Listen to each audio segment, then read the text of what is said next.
반갑습니다. 난세를 잘 사는 비결, 황석공 소설 강의를 계기로 삶의 지혜를 발견하시고 건강과 행복을 늘 영위하시기를 염원하면서 오늘 강의를 시작하도록 하겠습니다. 오늘 지난 시간에 이어서 제7절 공검겸약, 공검겸약은 소위 자순이라. 자, 공경하고 건박하고 겸손하고 또 검약 하면 자신을 지키려고 합니다. 이 참이 공경하기가 참 어렵거든. 남을 공경하고 또 건박하고 또 겸손하고, 이 약은 묶을 약인데 우리가 이제 약속을 잘 지킨다.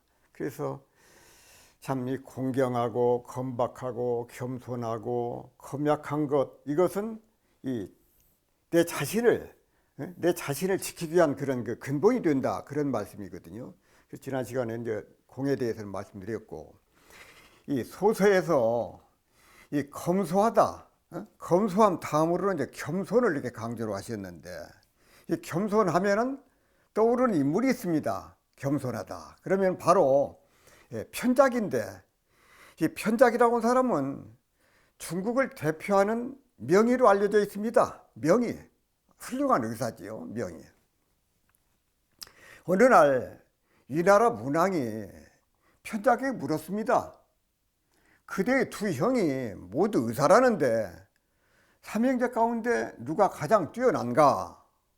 이에 편작은 대답을 하기를 큰 형이 가장 뛰어나고 그 다음이 작은 형이고 제가 가장 모자랍니다 라고 하면서 자신을 상중하에 중하라고 그렇게 대답을 했습니다.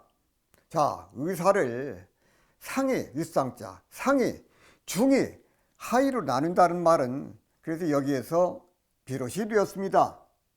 그러자 문왕은 그 형제들은 이름도 알려져 있지 않은데 어떻게 해서 두 형이 편작에 비해서 뛰어나다는 것인지를 다시 물었습니다. 그러니까 편작이 대답을 했습니다. 저는 환자가 병이 악화가 되어서 목숨이 위태롭게 되어서 찾아오면 그때 치료를 합니다. 생명을 구했으니 이름이 나는 것이 당연합니다. 그런데 작은 형은 환자의 병이 이중하지 않을 때 더 이상 악화되지 않도록 다스립니다. 그러므로 사람들은 작은 형의 의술이 얼마나 뛰어난지 잘 모릅니다. 그리고 큰 형은 사람들이 아프기도 전에 이 사람이 장차 어떤 병에 걸릴 것인지를 알고 나쁜 생활 습관을 바꾸도록 해서 병에 걸리지 않도록 해주니 환자는 이러한 사실조차 몰라서 큰 형의 명의로 알려지지 않은 것입니다. 당시에 이 화타와 함께 이름을 떨쳤던 편작은 지금도 명의의 상징으로 불리고 있습니다. 그로 인해서 편작이라는 단어가 뛰어난 명의를 뜻하는 보통 명사로 쓰이기도 합니다. 자, 그럼에도 불구하고 언제나 겸손함을 잃지 않는 그의 자세는 사람들의 귀감이 되었습니다.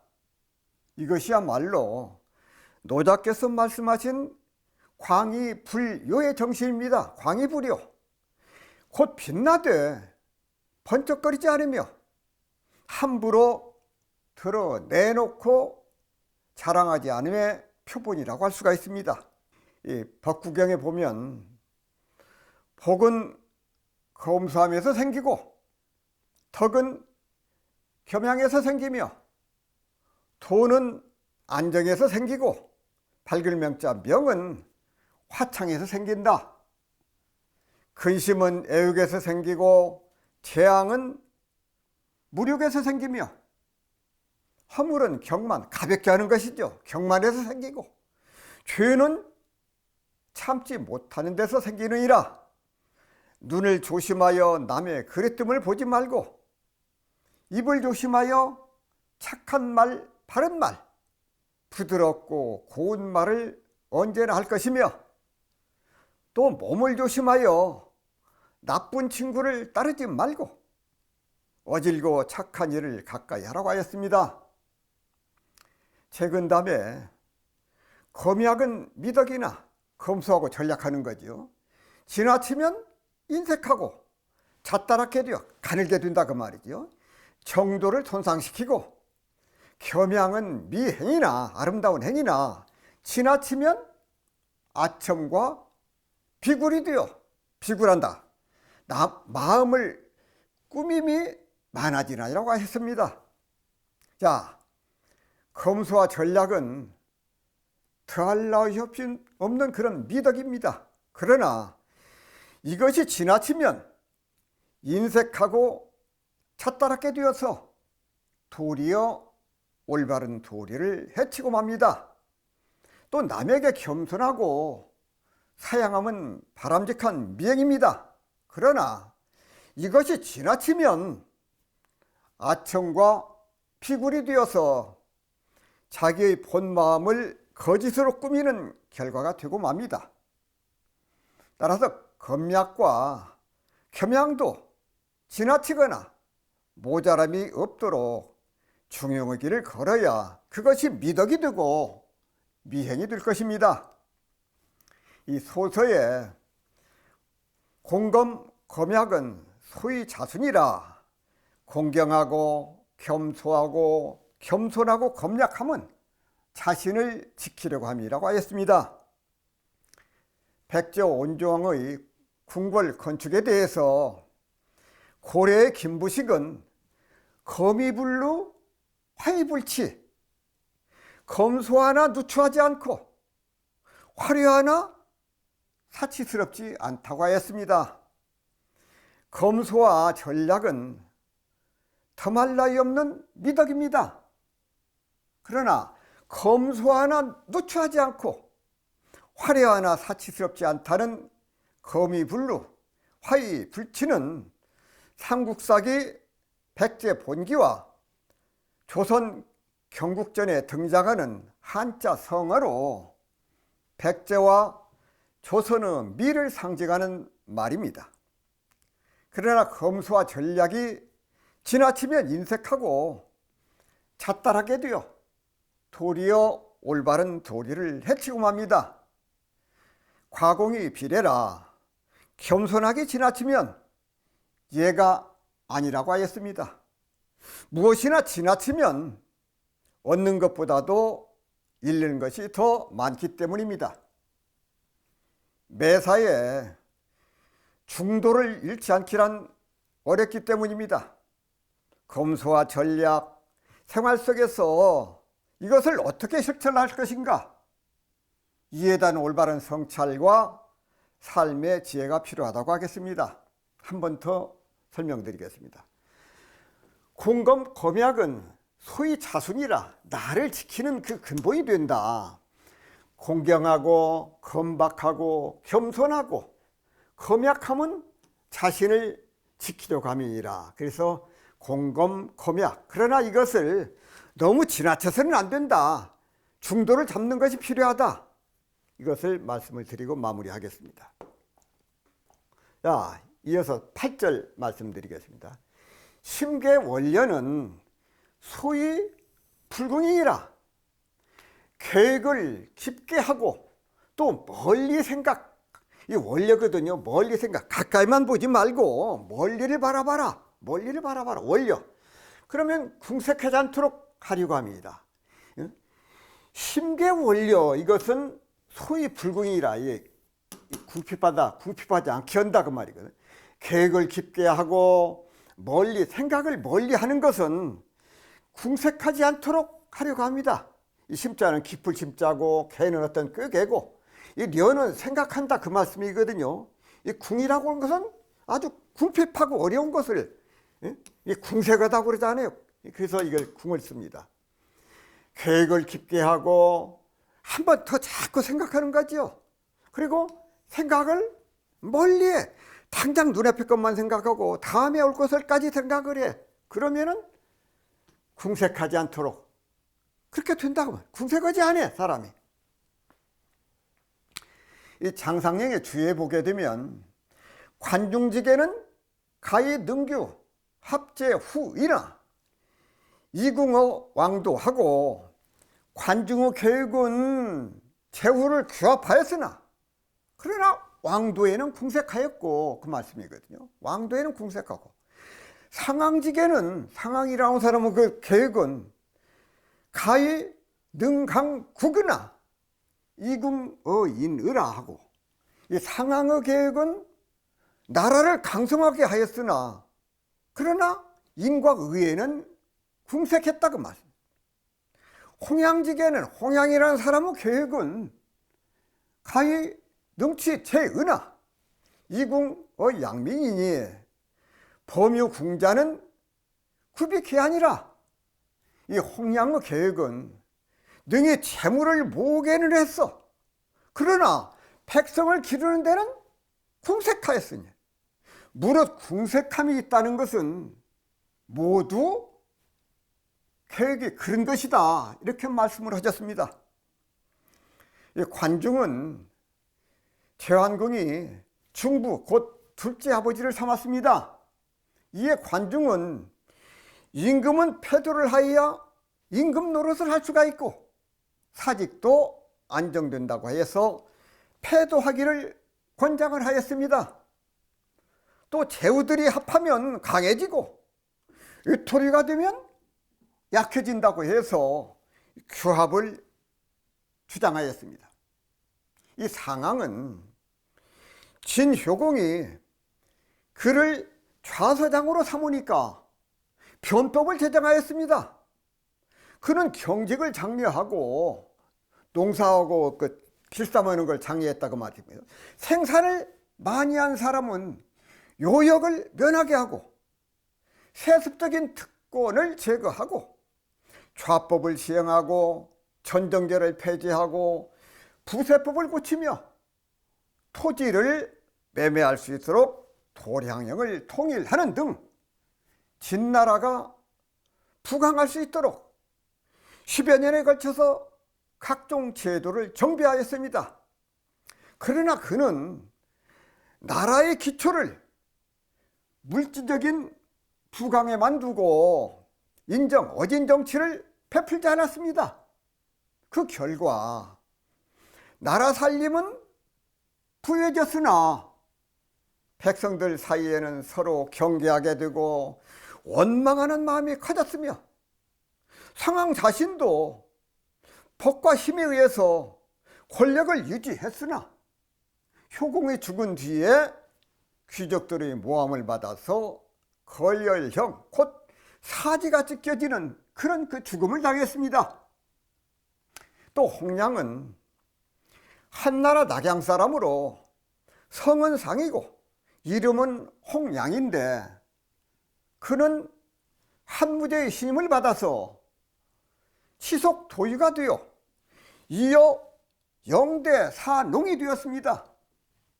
이에 소금과 쇠와 술 등을 관해서 전매토록 펴며 평준법을 만들어서 왕실을 부하게 만들었습니다. 또한 균수법을 이용하여 물건을 살 때 물건이 쌀 때 사들였다가 비쌀 때 팔고 무역업을 공제로 전환하여 재정적인 부를 축적하였습니다. 그러나 관리들을 장사에만 힘을 쓰게 하다 보니 백성들을 위한 업무에 소홀하게 되었습니다. 또한 이민족의 잦은 침입과 왕실의 사치로 인해서 백성들을 먹이고 입히는데 기르는 데에는 인색하게 된 것이다. 그래서 깊고 널리 생각하지 않으면, 멀리 생각하지 않으면 근심이 따르고 궁색하게 된다고 말씀. 공자님께서 인무 원려하면 필요 근운이라 멀리 생각하지 않으면 가까이에 근심이 있다고 하셨습니다.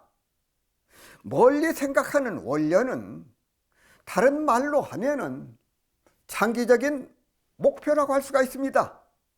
즉 미래에 대한 간절한 꿈이고 희망입니다.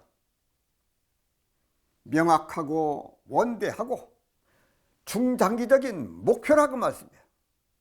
따라서 조직에서는 구성원들이 함께 바라볼 수 있는 그런 비전이라고 할 수가 있습니다. 그러나 현실에 안주하다 보면 미래를 잃어버릴지 모릅니다.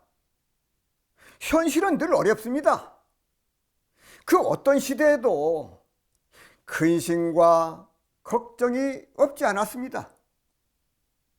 왕이나 백성이나 부자나 가난한 사람이나 고관대작이나 평민이나 자식이 많은 집안이나 자식이 없는 집안이나 근심 걱정이 없던 때는 없었습니다. 그러나 목표가 분명하다고 일상의 근심과 걱정이 바로 사라지는 것은 아니지만 미래가 있고 희망이 보이면 힘을 낼 수가 있습니다. 따라서 계획을 깊게 하고 한 번 더 생각을 하라고 말이에요. 생각을 멀리 하면 먼저 고정관념에서 벗어나야 합니다. 강철왕 카네기가 직원 채용 시험에서 포장된 물건에 끈을 푸는 문제를 냈습니다. 시험이 끝난 뒤 카네기는 포장끈을 손으로 차근차근 꼼꼼하게 푼 사람은 불합격시키고 칼로 단번에 잘라낸 사람을 합격시켰습니다. 고정관념을 깨트린 것입니다. 카네기는 채용시험에 응시한 사람들의 지식보다는 지혜, 곧 사고의 유연성을 테스트해 본 것입니다. 중국 송나라 때의 일입니다. 어른들이 모두 일터로 나간 사이에 동네 아이들이 물이 가득 찬 독에서 놀고 있었는데 그중 한 아이가 그만 독 속으로 빠지고 말았습니다. 아이들은 사람 살려요, 어린아이가 빠졌어요 하고 소리를 쳤지만 마을 어른들은 모두 일터에 나간 터라 도움을 받을 길이 없었습니다. 이때 한 아이가 불쑥 나오더니 큰 돌을 집어서 독을 힘차게 내려쳤습니다. 그러자 독이 깨져서 콸콸 물이 쏟아지고 물에 빠진 아이도 밖으로 빠져나왔습니다.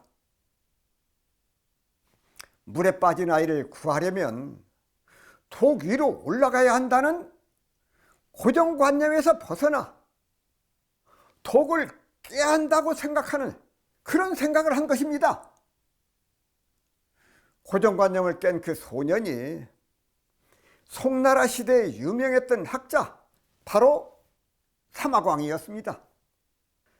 사기 맹상군 열전에 보면 부귀다사, 빈천, 과우, 부귀하면 많은 선비들이 모여들고 가난하고 지위가 낮으면 친구가 적어진다고 하였으며 명심보감에 보면 인정, 개, 군중, 소, 사람의 정은 모두 궁색한 가운데 멀어진다고 하였습니다. 사람을 대하거나 일을 계획함에 있어서 궁색함이 없어야 합니다. 소서에 심계원래는 소위 불궁이니라 계획을 깊게 하고 멀리 생각하면 궁색하지 않도록 하려고 함이라고 하였습니다. 미국의 기업인 세스 고디는 그의 저서 린치핀에서 고정관념을 깨고 흐름을 이해해야만 진정한 가치를 창출할 수 있다고 말했습니다. 성경에 그러므로 하늘에 계신 너희 아버지의 온전하심과 같이 너희도 온전하라고 하였습니다. 일에 성공하려고 하면 생각의 틀을 깨야 합니다. 계획을 세우되 깊이를 더하고 생각을 하고자 함에 궁색함이 없도록 해야만 합니다. 한 번 더 말씀드리겠습니다. 자, 심계 원료는 소위 불궁이니라. 계획을 깊게 하고 깊게 생각을 하는 게 한 번 생각할 걸 한 번 더 생각을 하고 또 생각을 멀리 한다고 하는 것은 왜 그러느냐? 궁색하지 않도록 하려고 함이니라. 그래서 궁색함이 없도록 궁색함이 없도록 생각을 멀리 하고 계획을 깊이 세워라, 그 말씀이거든요. 여기까지 말씀드리겠습니다. 자, 제 9절. 칭인 우직은 소위 부전이니라. 자, 어진 사람을 가까이 하고 또 고든 일을 버탄 사람, 옳은 사람을 가까이 하고 고든 사람을 친구를 삼어 이것은 넘어지는 것을 붙잡으려고 함이니라. 이 부전, 이 거꾸러지는 것이거든요. 이거 붙잡는 것이고, 그래서 어진 사람을 가까이 하고 고든 일을 버타는 것, 그것을 친구 삼는 것은 넘어지는 것을 붙잡으려고 한다. 넘어지지 않도록 하기 위해서 한다. 이 붙자는 이 붙을 붙자거든요. 붙잡아. 이 전은 엎어지는 것이고, 그래서 부전은 붙잡는다. 넘어지지 않도록 지지한다. 그런 뜻입니다. 자, 장상형의 주위에 보게 되면 문의 이 희자는 불가히 우직이니라. 자, 기림을 듣고 기뻐하는 사람은 가히 청직한 일을 버탈 수 없나니라. 이렇게 말씀을 하셨어요. 차바함 수리경에 보면 서로 친하게 하는 법이 있다. 자세히 듣고 잘 생각을 하라. 이른바 살생한 이는 살생하는 이와 친하고 도둑질, 사음, 거짓말, 이간질하는 말, 나쁜 말, 꾸미는 말, 탐욕, 썩냄, 삿된 소견을 가진 이는 그 불을 따라서 서로 친해. 끼리끼리 모인다, 그 말씀이에요. 비유하면 더러운 물건은 더러운 물건과 서로 화합하는 것처럼 살생하는 이는 살생하는 이와 서로 친하고, 내지 삿된 소견을 가진 사람은 삿된 소견을 가진 이와 서로 친하게 되나니라. 그런 말씀입니다. 또한 비구들이요, 살생하지 않는 이는 살생하지 않는 이와 서로 친하고, 내지 바른 소견을 가진 사람은 바른 소견을 가진 사람과 서로 친하다고 하셨습니다. 성경 말씀에 지혜로운 자와 동행하면 지혜를 얻고 미련한 자와 사귀면 해를 받느니라. 성냄을 품은 자와 사귀지 말며 울분한 자와 동행하지 말지니 그 행위를 본받아서 내 영혼을 올무에 빠칠까 두려움이라고 말씀하셨습니다. 공자께서 삼인행에 필요하사원이라. 세 사람이 길을 가면 반드시 나의 스승이 있다고 말씀하셨습니다. 법정 스님께서 말씀하시기를 어진이를 가까이 하라. 어진 사람은 복이 있다. 인덕을 갖춘 사람은 온하고 겸손하여 사람을 대하는데 무리가 없으며 어디를 가든지 말과 행동에 진중하다. 덕망이 있는 자는 누구와도 다투지 아니하므로 이 세상에 아무도 그와 다투지 않는다. 덕망이란 덕행, 곧 어질고 너그러운 행실로 얻은 명망을 이야기합니다. 절제된 아름다움은 우리를 사람답게 만든다. 인생은 낙은 과욕에서보다도 절욕, 욕심을 줄이는 거거든. 절욕에서 찾아야 한다. 올바른 마음을 가지고 욕심을 절제하면 그곳에 절로 낙이 있으며 봉변을 면하게 된다. 허욕을 버리고 신심이 상쾌하도록 하셨습니다. 법비유경에 보면 길가에 헌 종이가 떨어져 있는 것을 보고 부탁해서는 한 비구니에게 그 종이를 주라고 하셨습니다. 그는 분부대로 종이를 주었습니다. 부탁해서 물으셨습니다. 그 종이는 무엇에 쓰였던 것인가? 그는 대답을 했습니다. 향을 쌌던 종이인 모양입니다. 지금은 버려져 있지만 아직도 향내가 배어 있습니다. 말없이 길을 가는데 이번에는 새끼줄이 길가에 놓여 있었습니다. 부처님께서 그걸 주라고 말씀을 하셨습니다. 그리고 다시 물으셨습니다. 그것은 무엇에 썼던 새끼줄인가? 이 새끼에서는 비린내가 납니다.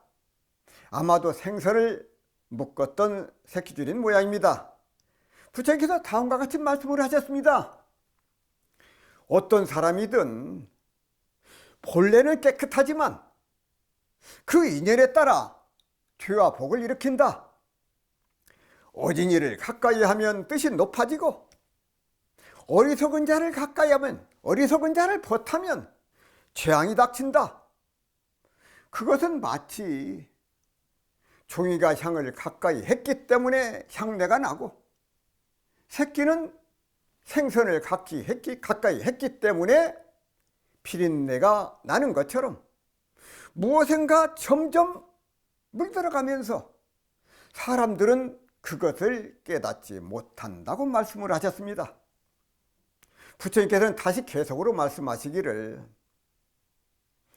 악한 사람에게 물드는 것은 냄새나는 물건을 가까이 하듯 조금씩 허물을 익히다가 자신도 모르게 악한 사람이 된다.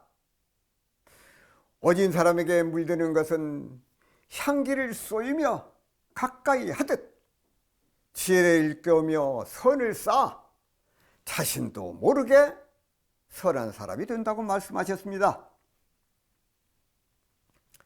소서에 친인 우직은 소위 부전이니라. 어진 이를 가까이 하고 곧은 이를 벗하는 것은 넘어지는 것을 붙잡으려고 함이니라. 큰 묵자 흙이라고 하였습니다. 검은 것을 가까이 하면 자신도 모르게 검어지게 마련입니다.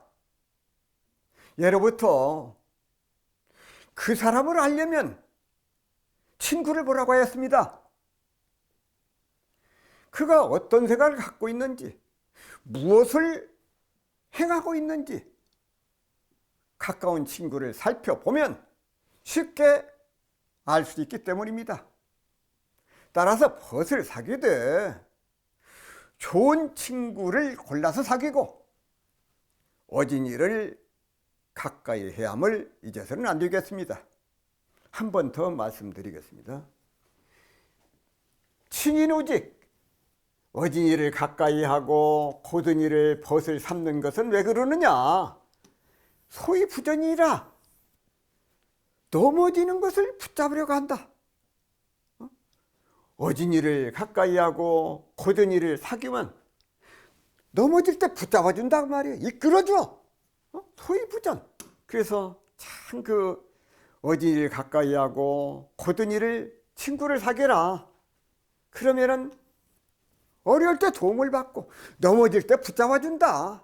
그러니 친인 우직을 해라. 그 말씀을 드리면서 마무리하겠습니다. 자, 10절. 근서독행. 근서독행은 소위 접인이니라. 가까이에 관대하라. 가까운 사람을 용서하고 행실을 돈독하게 해. 돈독한 행실. 사람을 접대하라고 합니다. 소위 접인, 사람을 접대하는 것이거든요. 사람을 접대. 이 서자는 어딜 서자고, 이 독자는 도타우독자. 참 사람이 두꺼운다. 겹사람이라고 그러잖아요. 겹사람. 이 접은 서로 사귈 거. 그 접인은 사람을 응대를 하는 것이거든요. 접인. 여기서 독이라고는, 이 독자는 도타울 독자. 또 인정이 많고 그 일 그 일에 전일하고 열심히 하고 성의가 있고 또 남에게 두터히 베풀어 또 견고하게 함을, 그걸 말을 해. 접인이라고 하는 것은 사람을 대하는 것이거든요. 자, 예의를 다하고 어진 하사를 접대하는 것, 이것을 말을 해. 이 장상영의 주에 보게 되면은 극고명이 도중용은 성현지 소위 접인냐니, 고명자는 성현지 소독이요 중용자는 중인지 소독냐니라. 높고 밝음을 다하고 중용을 걸으면 중용을 실천하라, 그 말이거든. 성현들이 사람을 접대하는 방법이니, 고명하다는 것은 성현들만이 하는 바이요, 중용이라고 하는 것은 못사람이 함께 하는 바이라고 하였습니다. 자, 고명, 높을 국자, 밝을 명자. 이 고명은 높고 탁 트임이고 식견이 높고 명석한 것이고 뜻이 고상하고 사리에 밝은 것, 그것을 바로 고명이라고 한다, 그 말이야. 높을 꽃자, 밝을 명자.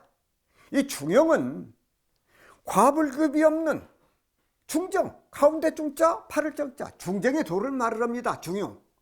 이 공자께서, 공자의 제장인 차장이 지도자의 덕목을 그 인에 대해서 묻자 공자는 이렇게 말씀을 하셨습니다. 공손함, 너그러움, 믿음, 민첩함, 은혜. 공손함과 너그러움과 믿음과 민첩함 그리고 은혜, 이 5가지를 잘 실행을 하면 어지른자 인을 이룰 수 있다, 이렇게 말씀을 하셨어. 공적불민, 공손하면 업신여기지 못해. 아, 남을 공경하는데 그 사람이 함부로 하겠습니까? 관적특중, 남에게 관대하게 하면 사람들이 모여든다. 사람들이 모여든다. 신적 임인언, 신의가 있으면 그 사람에게 의지해서 와. 사람들이 모여와.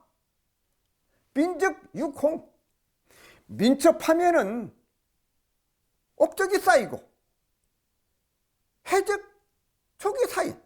은혜를 베풀어. 은혜를 베풀면 자발적으로 따른다, 이렇게 말씀을 하셨어.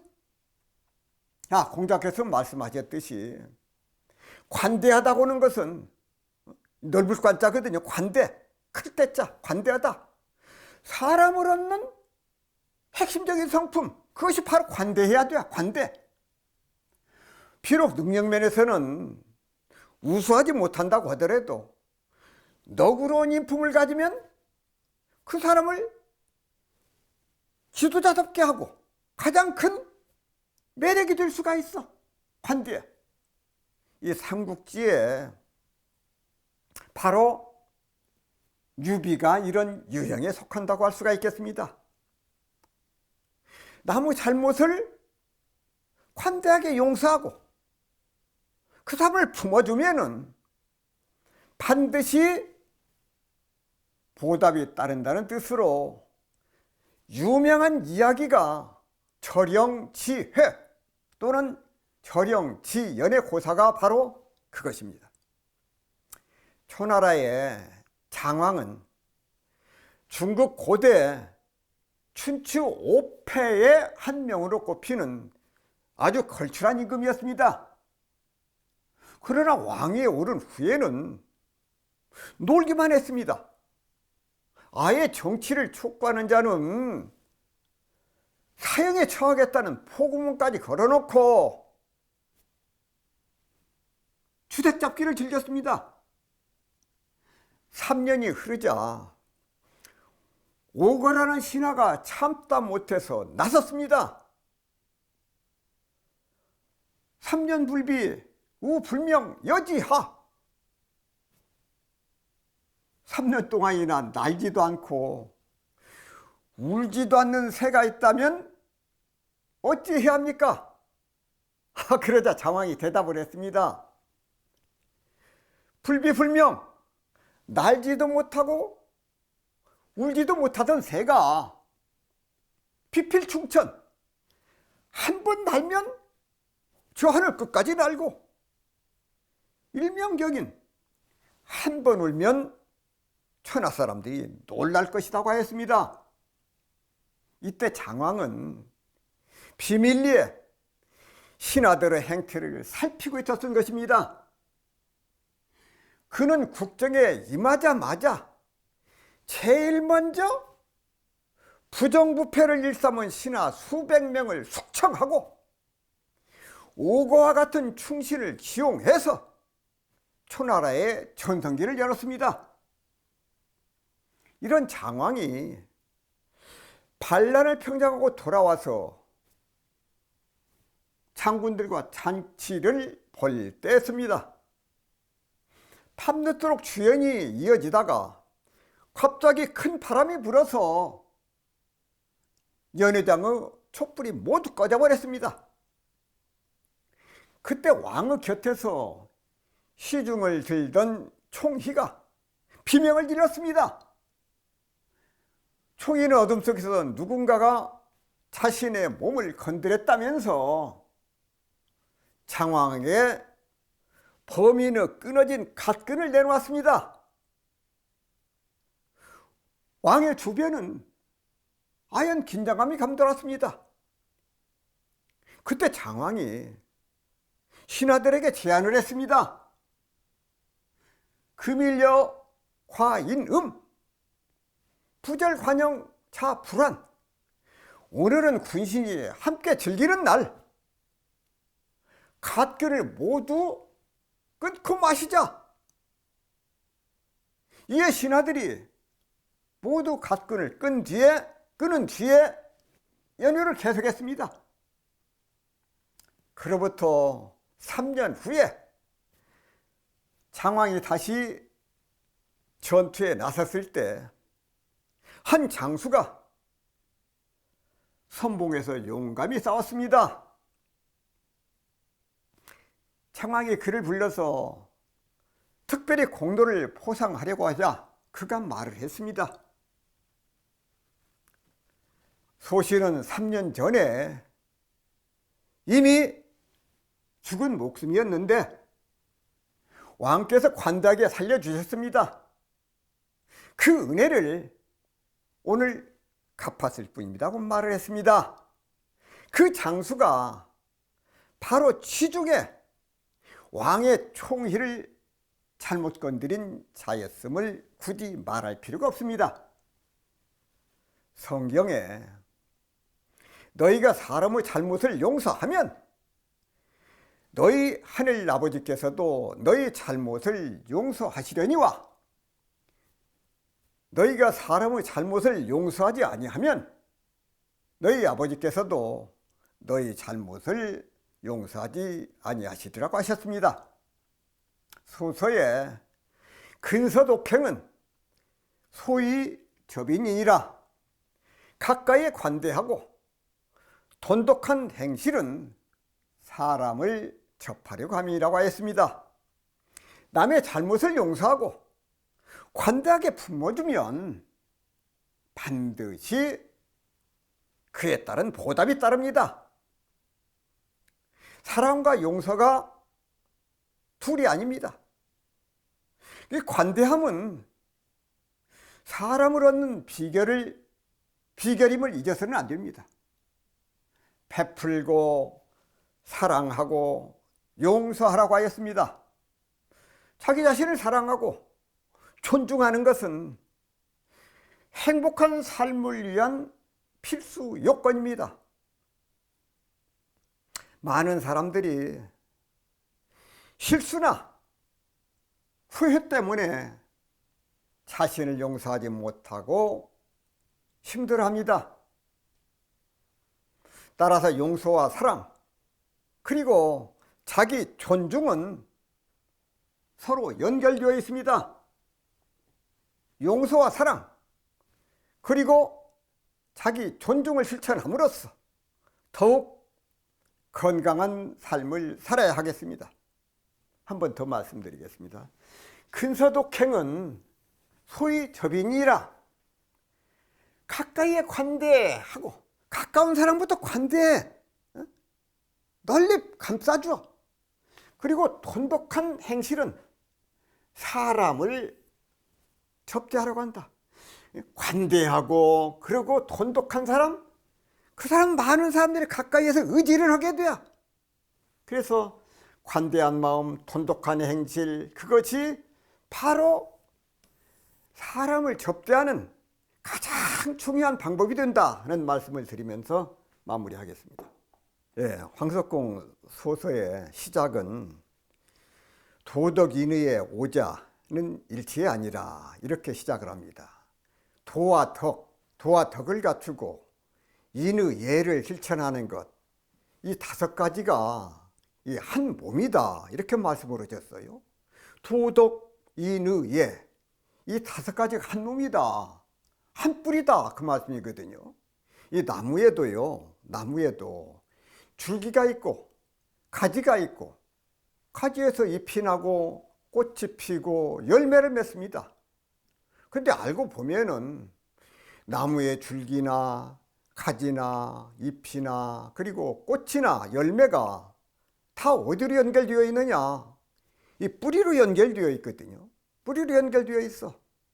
그래서 도덕, 인의에 참이 도덕을 갖추고 인의 예절을 실천한다고 하는 것은 참 쉬운 일이 아닙니다. 도와 덕을 갖추는 일, 인의예를 실천하는 일, 사람답게 사는 일인데, 사람답게 살기 위해서는 도덕, 인의예를 실천해야 되는데 그 일이 쉽지가 않거든요. 결코 쉽지가 않습니다. 이 도와 덕을 갖추는 일, 사람의 도리를 다하고 덕을 실천하고 하는 일이 결코 쉽지 않아요. 대종사님이 그러셨습니다. 사람이 살 때는 생애도를 다하고 또 죽어갈 때는 사의도를 알아야 된다. 왜 그런가 하면은 생애도를 알아야 생의 가치를 드러낼 수가 있다고 그랬습니다. 어떻게 사는 것이 잘 사는 것인가? 어떻게 사는 것이 잘 사는 것인가? 어떻게 사는 것이 잘 사는 것인가? 그것은 다른 사람, 세상 사람들이 살아가는 모습, 그것이 참 경전이에요. 대종사님이 그러셨거든요. 악한 사람을 미워하지 말아라. 미워하지 말아라. 그 사람은 악한 걸로서 세상을 깨우쳐. 또 반대로 선한 일을 하는 사람은 선한 일로 세상을 깨우쳐. 근데 이 극과 극으로 달라지거든요. 악한 일을 하는 사람은 자기 스스로 해를 입혀 자기 자신이 손해를 봐가면서 다른 사람이 볼 때는 저렇게 살아서는 안 되겠구나. 세상의 스승이 되는 거예요. 악한 일로. 또 선한 사람은 참 그 사람이 사는 모습을 보면은 어떻게 저렇게 아름다울 수가 있는가? 어떻게 저런 마음을 낼 수가 있는가? 어떻게 저런 행동을 할 수가 있는가? 세상을 선으로 깨우쳐. 그래서 세상 사람들에게 가르침을 주면서 자기 자신에게도 보게 돼. 그래서 세상을 살 때 참 우리가 인생을 참 요즘 수명이 길어져서 100세 인생이라고 합니다마는 알고 보면은 그렇게 긴 세월이 아닙니다. 이 짧은 기간 인생을 살면서 어떻게 하면 잘 사는 것인가, 어떻게 살아야 되는 것인가 하는 문제를 늘 우리가 생각을 하면서 살아야 합니다. 그래서 같은 삶이라면, 같은 인생이라면 남에게 도움을 주는, 남의 가르침을 주는, 남에게 기쁨을 주는, 희망을 주는 그런 삶을 살아야 된다. 여기서 돈독한 사람, 어진 삶, 그리고 돈독한 생활, 남에게 관대하고 남을 사랑할 줄 아는 그런 그 마음. 근데 그것도요, 내 마음 가운데 관대함이라든지 사랑과 관대함이 갈마 있어야 남에게 옮겨지는 것이지, 그런 마음이 없이 하늘에서 떨어지는 것도 아니고 땅에서 솟아나는 게 아니거든요. 도덕 이래에도 마찬가지예요. 도와 덕을 갖추려고 노력을 하고 인의를 실천하려고 노력하고 그러는 가운데 점차적으로 그것이 나의 것이 되는 것이지 처음부터 내 것이 되는 것이 아니다 그 말.